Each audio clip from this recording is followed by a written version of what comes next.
کہانی یہ لوٹیوں والے سال کی یعنی 1947 کی ایک تاریک رات تھی جب حبیب 17 سال کی عمر میں اپنے 28 سالہ تایازاد نذیر کے ساتھ چیچا وطنی سے ساہیوال کی روڈ کے ارد گرد دیہاتوں میں حفاظتی گشت پہ تھا۔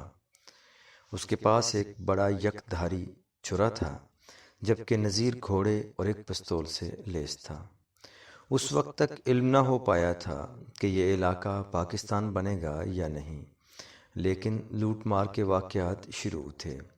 چیچا وطنی سے ساہیوال کو آتے ہوئے دائیں طرف چک نمبر 37 اپنی چوری چکاری میں معروف ہو چکا تھا، جہاں سکھڑے زیادہ بہادر اور اکثریت میں ہونے کے سبب خاصے مضبوط تھے۔ تاہم اس وقت کیا سکھ کیا ہندو یا مسلمان سب ڈرے ہوئے تھے، پھر بھی ان دنوں واردات ہونے کا پتہ نہ چلتا تھا۔ مقامی پولیس مکمل طور پر بے بس تھی۔ غازی آباد روڈ پہ پہنچتے ہی ٹانگے پر موجود تھانے دار نے نذیر کے سینے سے چسپاں گولیاں اور پستول دیکھتے ہی پوچھا، اس کا لائسنس ہے؟ سینے پر لگے پٹے میں پھنسی گولیوں پر باری باری انگلی رکھتے ہوئے نذیر نے جواب دیا، 1 2 3 4، تمہیں کون سا چاہیے؟ تھانے دار نے کوچوان کو گالی دے کر چلنے کا کہا اور دونوں ڈھلتے سورج کے ساتھ چیچا وطنی کو ہو لیے، جہاں سے گشت کا علاقہ شروع ہو رہا تھا۔ ککھاں والی روڈ، جس کے دونوں کناروں پر اکاں کے پودے کسی دور میں خاص طور پر اگائے گئے تھے، جن کے دھاگوں جیسے پتے سڑک پر گر کر اسے دھول اور سختی سے نستن پاک کرتے۔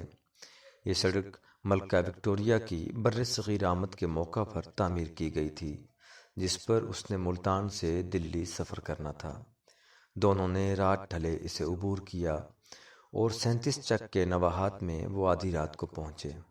اس دوران انہیں کوئی سکھڑا یا ہندو نظر نہ آیا۔ لیکن دور موجود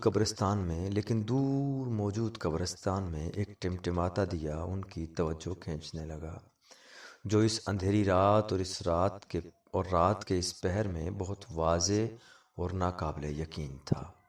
نوعمر حبیب، گتکے کا ماہر، دو بدو لڑائی سے نہ گھبرانے والا، قبرستان کو اٹھتے قدم بے دلی اور نسبتاً جھجک سے دینے لگا تو نذیر نے اسے تگڑا ہونے کا کہتے ہوئے گھوڑے کی باگ تھماتے ہوئے سمجھایا کہ ویسا کچھ نہیں ہوتا جیسا ہم قبرستانوں بارے سوچتے ہیں۔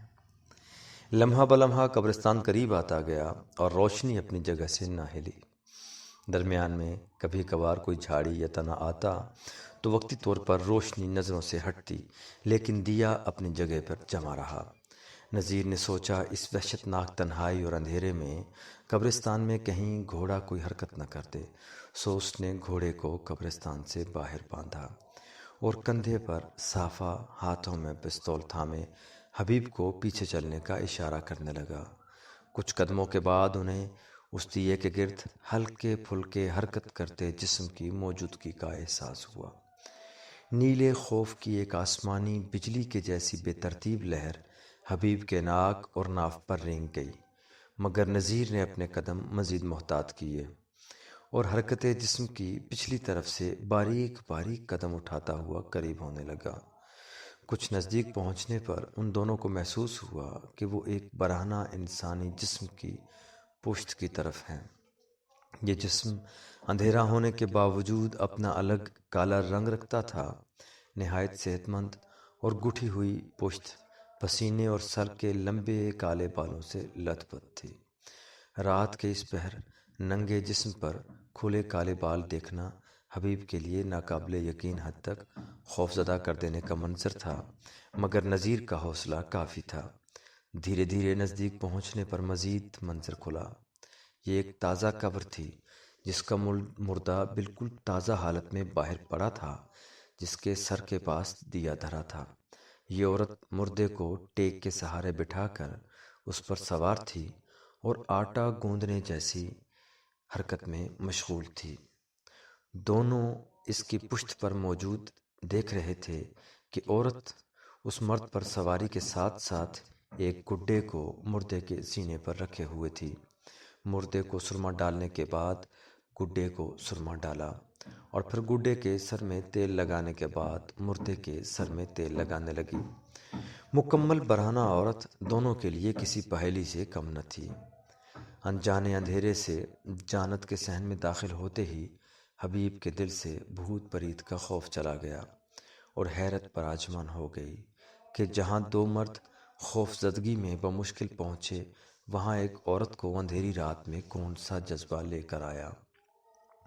نذیر نے اپنا صافہ اس پر پھینکتے ہوئے پستول سیدھا کیا اور اونچی آواز میں دھاڑا، کیا کر رہی ہو یہاں؟